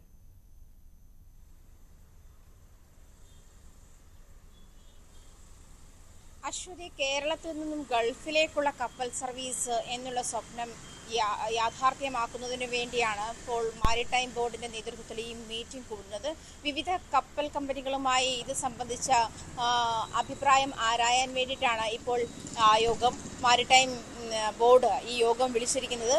വിവിധ കപ്പൽ കമ്പനികളിൽ ഇതിൽ പങ്കെടുക്കുമെന്നാണ് അറിയുന്നത്.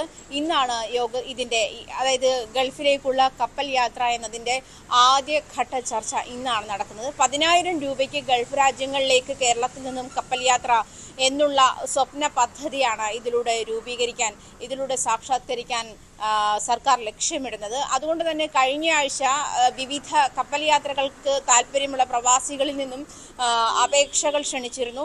ഏപ്രിൽ 22-ന് മുൻപേ അപേക്ഷകൾ സബ്മിറ്റ് ചെയ്യണമെന്നാണ് സർക്കാർ നിർദ്ദേശം. വിവിധ തരത്തിൽ, അതായത് വലിയ കപ്പൽ, മീഡിയം ടൈപ്പ്, അതായത് സാമാന്യം വലിപ്പമുള്ള കപ്പൽ, ചെറുകിട കപ്പൽ എന്നിങ്ങനെ 3 തരത്തിലുള്ള കാറ്റഗറി ആയിട്ടാണ് ഈ കപ്പൽ സർവീസ് നടത്തുന്നത്. കേരളത്തിൽ നിന്നും, അതായത് പ്രത്യേകിച്ചും വിഴിഞ്ഞം, ബേപ്പൂർ, അഴീക്കൽ, കൊല്ലം എന്നീ തുറമുഖങ്ങളിൽ നിന്നുമാണ് കപ്പൽ സർവീസിന് തൽക്കാലം ലക്ഷ്യമിടുന്നത്.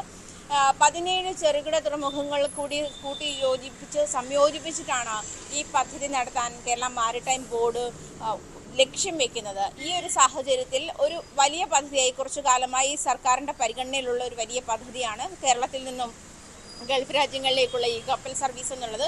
ഇതിന്റെ ആദ്യഘട്ട ചർച്ചയ്ക്ക് വേണ്ടിയിട്ടാണ് ഇന്ന് യോഗം ചേരുന്നത്. നേരത്തെ സൂചിപ്പിച്ചതുപോലെ വിവിധ കപ്പൽ കമ്പനികളുമായിട്ട് കേരള സർക്കാർ ഈ വിഷയത്തിൽ അഭിപ്രായം തേടുമെന്നാണ് അറിയാൻ കഴിയുന്നത്. അശ്വതി, അതാണ് എന്തായാലും ആദ്യഘട്ട ചർച്ചയാണ് ഇന്ന് നടക്കുന്നത്. വരും കൂടുതൽ ചർച്ചകൾ നടക്കട്ടെ. അത് നല്ലൊരു പദ്ധതിയായി നമ്മുടെ കേരളത്തിലേക്ക് വരട്ടെ എന്നുള്ളതാണ്. ആജ്ഞ, മറ്റൊരു പ്രധാനപ്പെട്ട കാര്യം ഇന്ന് കൊച്ചിയിൽ നടക്കുന്നത് ഫെഫ്കയുടെ ചലച്ചിത്ര തൊഴിലാളി സംഗമം ഇന്ന് കൊച്ചിയിൽ നടക്കുകയാണ്. എറണാകുളം കടവന്ത്ര രാജീവ് ഗാന്ധി ഇൻഡോർ സ്റ്റേഡിയത്തിലാണ് സംഗമം നടക്കുന്നത്. ഏറ്റവും പ്രധാനപ്പെട്ട കാര്യം 10 വർഷത്തിന് ശേഷമാണ് ഈ സംഗമം നടക്കുന്നതെന്നുള്ളതാണ്. അംഗങ്ങൾക്കുള്ള ആരോഗ്യ സുരക്ഷാ പദ്ധതിയുടെ ഉദ്ഘാടനമാണ് അതിൻ്റെ ഏറ്റവും പ്രധാന ആകർഷണം. എപ്പോഴാണ് ഈ ചടങ്ങ് നടക്കുക? ഒരുപാട് ആളുകൾ അങ്ങോട്ടേക്ക് എത്തും. 10 വർഷത്തെ ഒരു ഗ്യാപ്പുണ്ട്. എന്തൊക്കെയാണ് പ്രതീക്ഷിക്കുന്നത്?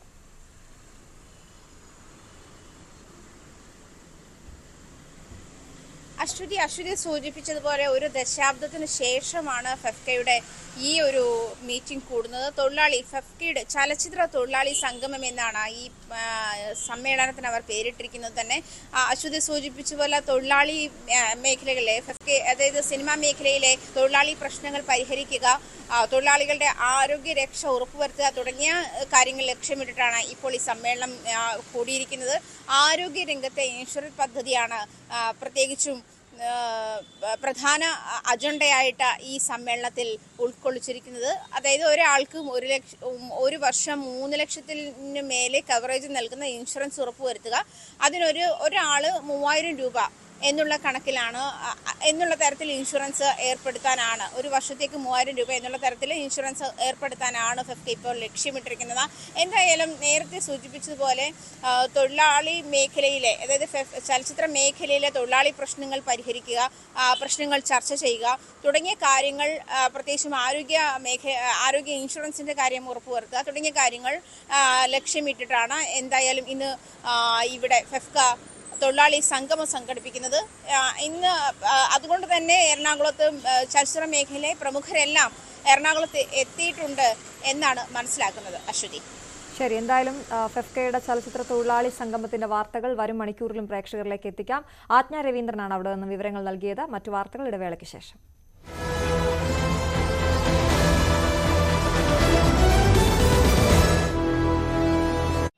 Okay then.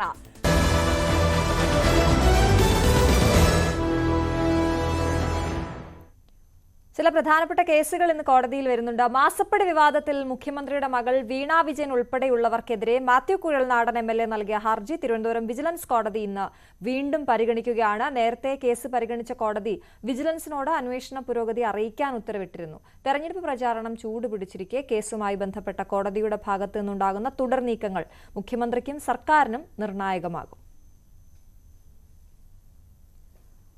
മറ്റൊന്ന് മൂന്നാറിലെ കയ്യേറ്റവുമായി ബന്ധപ്പെട്ട ഹർജികളാണ്. ഹൈക്കോടതിയുടെ പരിഗണനയിലേക്ക് ഇന്ന് ഹർജികൾ വരികയാണ്. ജസ്റ്റിസുമാരായ മുഹമ്മദ് മുഷ്താഖ്, MA അബ്ദുൾ ഹക്കീം എന്നിവരുൾപ്പെട്ട ഡിവിഷൻ ബെഞ്ചാണ് കേസ് പരിഗണിക്കുന്നത്. 14 വർഷമായി മൂന്നാർ കയ്യേറ്റം ഒഴിപ്പിക്കൽ നടപടികൾ മുന്നോട്ടു പോകാതിരിക്കുന്നതിൽ സർക്കാർ തലത്തിൽ വീഴ്ചയുണ്ടെന്ന് ഇന്നലെ ഹൈക്കോടതി വിമർശിച്ചിരുന്നു. റവന്യൂ പ്രിൻസിപ്പൽ സെക്രട്ടറി ഇന്ന് ഓൺലൈനായി ഹാജരാകണമെന്നും കോടതി നിർദ്ദേശിച്ചിട്ടുണ്ട്. ലോകായുക്ത ജസ്റ്റിസ് സിറിയക് ജോസഫ് ഇന്ന് വിരമിക്കും. ലോകായുക്തയായി 5 വർഷം കാലാവധി പൂർത്തിയാക്കിയാണ് അദ്ദേഹം വിരമിക്കുന്നത്. ജസ്റ്റിസ് സിറിയക് ജോസഫിന്റെ ബഹുമാനാർത്ഥം ഒരു ഫുൾ കോർട്ട് റഫറൻസ് ഇന്ന് ഉച്ചയ്ക്ക് 12:15 ലോകായുക്ത കോടതി ഹാളിൽ നടത്തും. ജസ്റ്റിസ് സിറിയക് ജോസഫ് ലോകായുക്തയായിരുന്ന കാലത്ത് 2087 കേസുകളാണ് കേരള ലോകായുക്തയിൽ ഫയൽ ചെയ്തിട്ടുള്ളത്.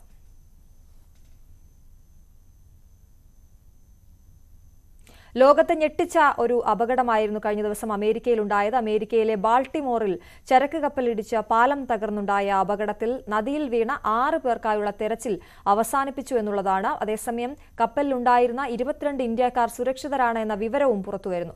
ഇന്റർനാഷണൽ ഡെസ്കിൽ നിന്നും സിമി തോമസ് ആണ് ചേരുന്ന വിവരങ്ങളുമായി. സിമി, നമ്മളെയൊക്കെ ഞെട്ടിച്ച ഒരു അപകടമായിരുന്നു. ആ ദൃശ്യങ്ങൾ ഏറെ ഭയാനകമായിരുന്നു. ഈ 6 പേരെ കാണാതായ 6 പേർക്കായുള്ള തെരച്ചിൽ അവസാനിപ്പിച്ചിരിക്കുന്നു എന്ന് പറയുമ്പോൾ എന്തൊക്കെ കാര്യങ്ങളാണിതിൽ, എന്തൊക്കെ വിശദാംശങ്ങളാണ് നമുക്ക് ലഭ്യമാകുന്നത്? അശ്വതി, ഏറ്റവും ഒടുവിൽ വരുന്ന വാർത്ത ഈ കാണാതായ 6 പേർക്കായുള്ള തെരച്ചിൽ അവസാനിപ്പിച്ചിരിക്കുന്നു എന്നാണ്. അവസാനിപ്പിക്കാൻ കാരണം ഈ അപകടം നടന്നിട്ട് സമയം ഏറെ പിന്നിട്ടിരിക്കുന്നു. ഈ അവിടുത്തെ പ്രാദേശിക സമയം ചൊവ്വാഴ്ച പുലർച്ചെ 1:30 ഈ അപകടം ഉണ്ടായിരിക്കുന്നത്. അതായത് ഇന്ത്യൻ സമയം ഇന്നലെ പകൽ 11 മണിക്കാണ് ഈ അപകടം ഉണ്ടായിരിക്കുന്നത്. ഇത്രയും സമയം പിന്നിട്ടിരിക്കുന്നു. അതുപോലെ തന്നെ ഈ പുഴയിലെ വെള്ളത്തിന്റെ ടെമ്പറേച്ചർ വളരെ തണുപ്പുള്ള വെള്ളമാണ്. ആ വെള്ളത്തിൽ ഇത്രയും സമയം വീണ് കിടക്കുന്ന ആൾക്കാരെ രക്ഷപ്പെടുത്തുക എന്ന് പറഞ്ഞാൽ അത് ഇനി പ്രായോഗികമല്ല. അതുകൊണ്ട് തന്നെ ഇവരുടെ ജീവൻ നഷ്ടപ്പെട്ടിട്ടുണ്ടാകാം എന്ന പ്രതീക്ഷയിലാണ് ഇപ്പോൾ തെരച്ചിൽ അവസാനിപ്പിച്ചിരിക്കുന്നതായി കോസ്റ്റ് ഗാർഡ് അറിയിച്ചിരിക്കുന്നത്. അമേരിക്കയിലെ ബാൾട്ടിമോറിലെ ഫ്രാൻസിസ് സ്കോട്ട് കീ ബ്രിഡ്ജാണ് ഇന്നലെ രാത്രി തകർന്നത്. അതിന്റെ ദൃശ്യങ്ങളെല്ലാം സമൂഹ മാധ്യമങ്ങളിലെല്ലാം പ്രചരിച്ചിരുന്നു. അത് വൈറലായിരുന്നു. അശ്വതി പറഞ്ഞതുപോലെ തന്നെ ഭയാനകമായ ദൃശ്യങ്ങളാണ്. ഡാൻലി എന്ന ചരക്ക് കപ്പലാണ് ഇടിച്ചത്. ഈ പാലത്തിൽ കുഴികൾ നികത്തുന്ന ജോലിയിൽ ഏർപ്പെട്ടിരുന്ന 8 പേരാണ് ആ സമയം പുഴയിലേക്ക് വീണത്. അതിൽ ഒരാളെ പരിക്കുകളൊന്നുമില്ലാതെ അപ്പോൾ തന്നെ രക്ഷപ്പെടുത്തി. മറ്റൊരാളെ കൂടി രക്ഷപ്പെടുത്തിയെങ്കിലും അയാൾ ഗുരുതരാവസ്ഥയിൽ ഇപ്പോൾ ആശുപത്രിയിൽ തുടരുകയാണ്. അങ്ങനെ ആ തൊഴിലാളികളാണ് അപകടത്തിൽപ്പെട്ടത്. 6 തൊഴിലാളികളെയാണ് നിർമ്മാണത്തിൽ കുഴികൾ നികത്തുന്ന പ്രവൃത്തിയിൽ ഏർപ്പെട്ടിരുന്ന തൊഴിലാളികളെയാണ് ഇപ്പോൾ കാണാതായിരിക്കുന്നത്. അവർക്കായിട്ട് ഇപ്പോൾ തെരച്ചിൽ അവസാനിപ്പിച്ചു എന്ന വാർത്തയാണ് ഏറ്റവും ഒടുവിലായി വരുന്നത്. എന്നാൽ ഈ കപ്പലിലെ 22 ജീവനക്കാരാണ് ഉണ്ടായിരുന്നത്.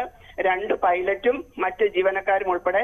ഇവര് 22 പേരും ഇന്ത്യക്കാരാണ് എന്ന വിവരവുമാണ് പുറത്തു വരുന്നത്. ഇവരെല്ലാവരും സുരക്ഷിതരാണ്. എന്നാൽ ഇവരുടെ വിശദാംശങ്ങൾ കൂടുതലായിട്ട് പുറത്തുവിട്ടിട്ടില്ല. ഈ അപകടത്തെക്കുറിച്ച് സർക്കാർ തലത്തിലും അന്വേഷണം പ്രഖ്യാപിച്ചിട്ടുണ്ട്. ഗതാഗത വകുപ്പിന്റെ 24 അംഗ സംഘമാണ് അന്വേഷിക്കാനായിട്ട് തുടങ്ങിയിരിക്കുന്നത്.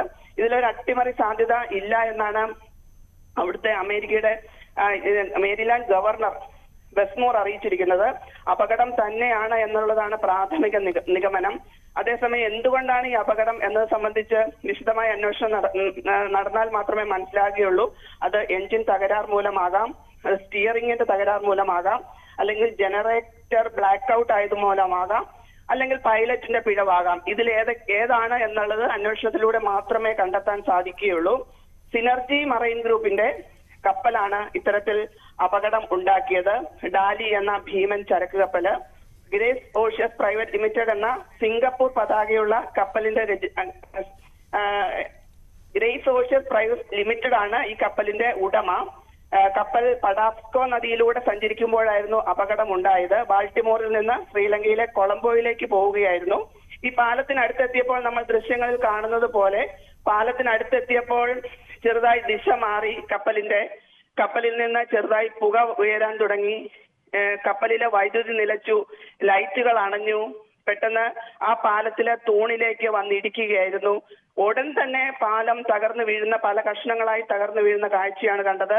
അശ്വതി, ഇതിനകത്ത് നമുക്ക് മറ്റൊരു കാര്യം പറയാനുള്ളത്, ആ സമയത്ത് പാലത്തിലൂടെ നിരവധി വാഹനങ്ങൾ, കാറുകൾ ഉൾപ്പെടെ പോകുന്നുണ്ടായിരുന്നു. ആ കാറുകളും ഈ പുഴയിലേക്ക് പതിച്ചതായിട്ടാണ് മനസ്സിലാക്കാൻ കഴിയുന്നത്. നമ്മൾ ആ നിർമ്മാണത്തിൽ ഏർപ്പെട്ടിരുന്ന തൊഴിലാളികളുടെ വേണ്ടിയുള്ള തെരച്ചിൽ അവസാനിപ്പിച്ചു എന്ന് പറയുമ്പോഴും ഈ കാറുകൾക്കായുള്ള തെരച്ചിൽ, ഈ കാറിൽ എത്ര പേരുണ്ടായിരുന്നു, ഈ സംബന്ധിച്ച വിവരങ്ങളൊന്നും പുറത്തു വന്നിട്ടില്ല. ആ കാറുകൾക്കും കാറിലുണ്ടായിരുന്നവർക്കും വേണ്ടിയുള്ള തെരച്ചിൽ ഇപ്പോൾ നടന്നുകൊണ്ടിരിക്കുകയാണ്. അങ്ങനെയെങ്കിൽ ഈ അപകടത്തിന്റെ വ്യാപ്തി ഇനിയും വർദ്ധിക്കും എന്നാണ് നമുക്ക് മനസ്സിലാക്കാൻ സാധിക്കുക. നമുക്ക് പറയാം, അമേരിക്കയുടെ ദേശീയഗാനം രചിച്ച ഫ്രാൻസിസ്കോ കീയുടെ പേരിൽ അറിയപ്പെടുന്ന പാലമാണ്. ഏകദേശം 3 കിലോമീറ്റർ നീളമുള്ള പാലമാണ് ഇപ്പോൾ തകർന്നിരിക്കുന്നത്. ഒരു 4 വരി പാതയായിരുന്നു ഈ പാലത്തിലുണ്ടായിരുന്നത്. 47 വർഷം പഴക്കമുള്ള പാലമാണ് ഇത്തരത്തിൽ തകർന്നിരിക്കുന്നത്. ആ ദൃശ്യങ്ങൾ കാണുമ്പോൾ തന്നെ ആ അപകടത്തിന്റെ വ്യാപ്തി നമുക്ക് മനസ്സിലാക്കാവുന്നതാണ്. ഏതായാലും പുഴയിൽ വീണ നിർമ്മാണ തൊഴിലാളികൾക്കായിട്ടുള്ള തെരച്ചിൽ അവസാനിപ്പിച്ചിരിക്കുകയാണ്. കപ്പലിലുണ്ടായിരുന്ന ഇന്ത്യക്കാർ 22 പേരും സുരക്ഷിതരാണ് എന്ന വിവരവും പുറത്തുവരുന്ന സ്ഥിതി. ശരി, സിമി തോമസ് ആണ് ഇന്റർനാഷണലിൽ നിന്ന് വിശദമായ വിവരങ്ങൾ നൽകിയത്.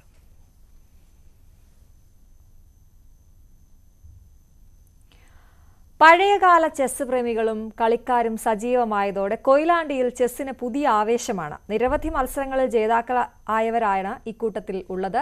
ചെസ്സിനെ ലഹരിവിരുദ്ധ സന്ദേശത്തിന്റെ ഭാഗമാക്കുക കൂടിയാണ് ഈ കൂട്ടായ്മ. കെ രാമകൃഷ്ണനും KV കൃഷ്ണനുമൊക്കെ ചെസ്സിൽ കൊയിലാണ്ടിക്ക് പുറത്തും മേൽവിലാസമുണ്ടാക്കിയവരാണ്. ചെസ് കുട്ടികൾക്ക് പരിശീലിപ്പിച്ച് പുതുതലമുറയെ ശരിയായ വഴികളിലൂടെ നടത്താമെന്നാണ് ഇവർ കരുതുന്നത്. സർക്കാർ ജീവനക്കാരായ KV കൃഷ്ണൻ ഞായറാഴ്ചകളിൽ സൗജന്യ ചെസ് പരിശീലനത്തിലൂടെ നിരവധി പേർക്ക് വഴികാട്ടിയായിട്ടുണ്ട്.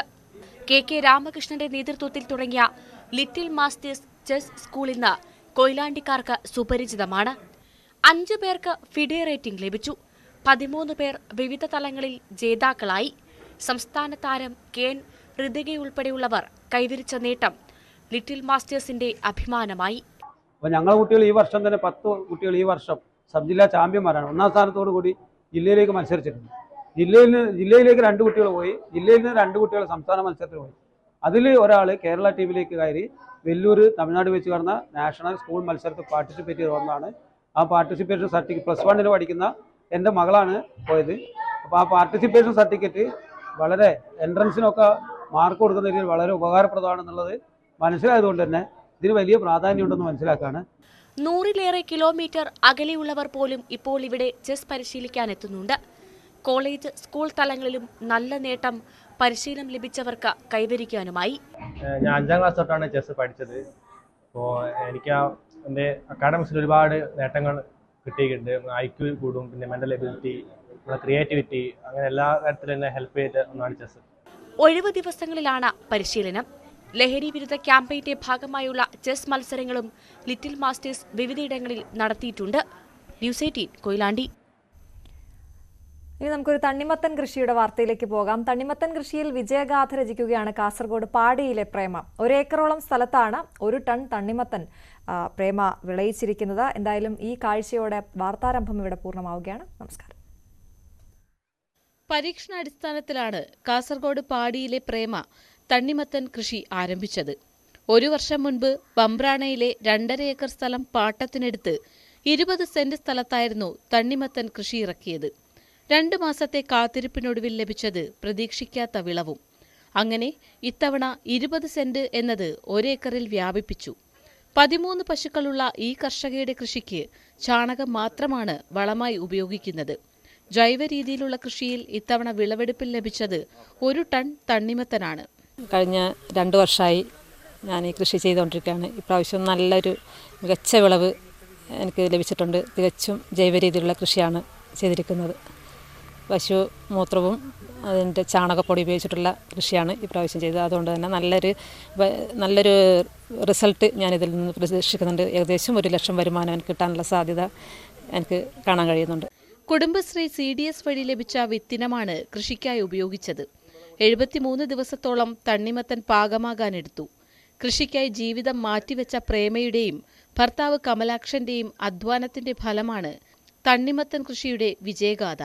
തണ്ണിമത്തന് പുറമെ പച്ചക്കറിയും ചോളവും കൃഷി ചെയ്ത് ഈ കർഷകയ്ക്ക് ലഭിച്ചത് മികച്ച വിളവാണ്. മക്കളായ രാഹുലും അവന്തികയും കൃഷിയിൽ ഇവർക്ക് പൂർണ്ണ പിന്തുണ നൽകുന്നുണ്ട്. ന്യൂസ് 18 കാസർഗോഡ്.